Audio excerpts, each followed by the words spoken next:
SC బిడ్డ తను 8 లక్షలు ఖర్చు పెట్టుకొని ఆపరేషన్ సక్సెస్ చేయించి ఈరోజు కాలేజీకి పోయి మంచి తిరుగుతూ ఉన్నాడు. నిజం 100%. నేను మాట్లాడినా ఇప్పుడు మళ్ళీ ఒకసారి లైన్లో తీసుకుంటా. దాసరి వెంకటేష్ ఇలాంటివి ఎన్నో ఉన్నాయన్న, వందల కుటుంబాలు. అదేవిధంగా జనగామలో కోమటిరెడ్డి సుశీలమ్మ వాళ్ళ అమ్మగారి పేరు మీద 6 ఎకరాల్లో 13 కోట్లతోటి ఇంద్రభవనం కట్టిండు. అందులో హాస్పిటల్ ఉంటుంది, ఆడిటోరియం ఉంటుంది, డైనింగ్ హాల్ ఉంటుంది. ఒకసారి మీరు చూస్తే ఇంద్రభవనం అన్నట్టు ఉంటుంది. ఈ రోజు అట్లాంటి ఏం చేయలేదని చలమల కృష్ణారెడ్డి, కూసుకుల్ల ప్రభాకర్ రెడ్డి వాళ్ళిద్దరు కూడా ఆయన అసలు ఏమీ చేయలేదు, ఎవరో ఒకరిద్దరు చేస్తే చేసినాడు. అంత ప్రచారమే.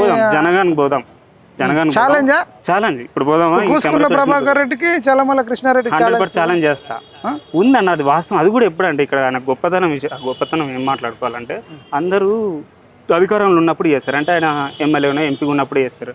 ఆయన ఎంపీగా ఓడిపోయిన టైంలో అది చేసిన 13